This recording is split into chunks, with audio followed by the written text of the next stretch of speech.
We are given a transparent thin film of uniform thickness on a convex spherical surface of radius r.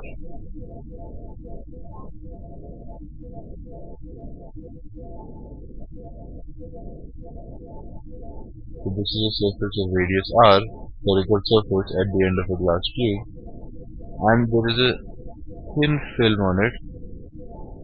And because it's a thin film, we can basically assume that both sides have the same reflective index. And this has n2 is equal to 1.5, this has n1 is equal to 1.4, and this is air. And we are given that rays of light parallel to the axis going from the going through the film from air to glass is focused at f1 from the film. So this is f1, somewhere where it's focused. And going from going from glass to air, it's fixed at f2. F2 is somewhere here. Actually, we can all tell that F2 will come out to be on the right side as well. It will be a negative focus from that point of view if rays are going on this side.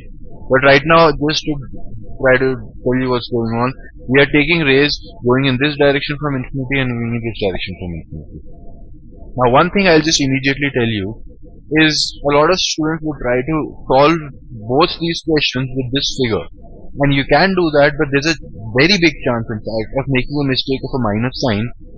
So I would suggest that when you're doing it from air to glass, this is the figure you use, but you rotate the figure when you're doing it from glass to air to match with our convention that incident rays always go from left to right. Otherwise, incident rays go from right to left, so you have to take right to left to be the positive direction. Right? And you can do that in your head, but there's a chance of making a mistake.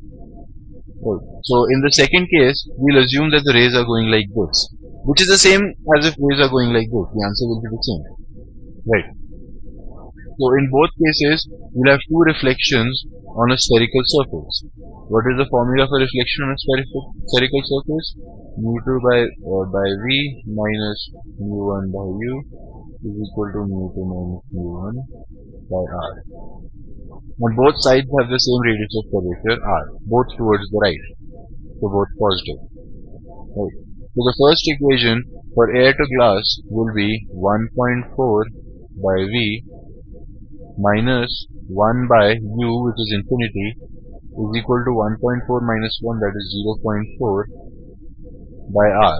And r is not given, we'll just have to find the answer in terms of r. So which gives me 0.4 V is equal to 1.4 R, or V is equal to, this is 4 by 10, this is 14 by 10, so 14 by 4, 7 by 2, 7 R by 2. So V for the first one is 7 R by 2, and this is a thin film, so that will be U for the second one. We don't need to change anything because this is not a thick lens or two lenses separated by a distance. Right. So just like we do for a lens, we do two planar surfaces, right? And we could actually, if you wanted to, try to use the lens formula, but in the lens formula you have the same medium on both the sides, right? So you have a medium of length which will have mu1 and medium on both sides same which has mu2. So we can't use the lens formula in this particular case. But you could try to do this as air to film to air and then going to glass immediately afterwards. But it does give the right result. So this equation gives us U is equal to 7R by 2. So for the second one, that will be U. So for the second one, 1.5 by V minus 1.4 by U, which is 7R by 2, is equal to mu2 minus mu1, 0.1 by R. Again, R is still positive. Right. So this gives me 1.5 by V is equal to 1.4 by 7, this 2 by 5, 2 by 5 R plus 1 by 10 R, which is, this is 4 by 5 R plus 1 by 5 R is 5 by 5 R, or 5 by 10 R, so 1 by 2 R, which means final V, or rather mod F1, which is the final place where they'll come, is equal to 3R. So we can say that option A is true and option B is false. Now to find F2, from which we'll tell option C and D. So I'll just rub all this. It's just, this question is quite easy, just straightforward application of two reflections at a spherical surface.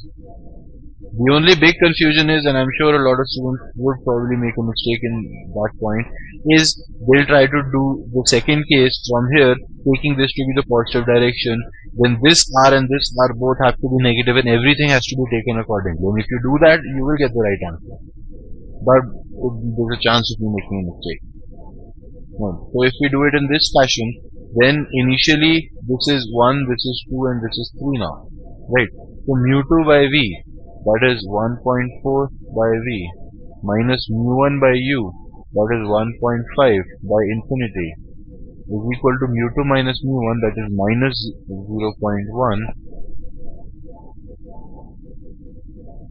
that is minus 0.1 divided by R, but R is also minus R in this case. You see why it might make a problem. I'll repeat the signs.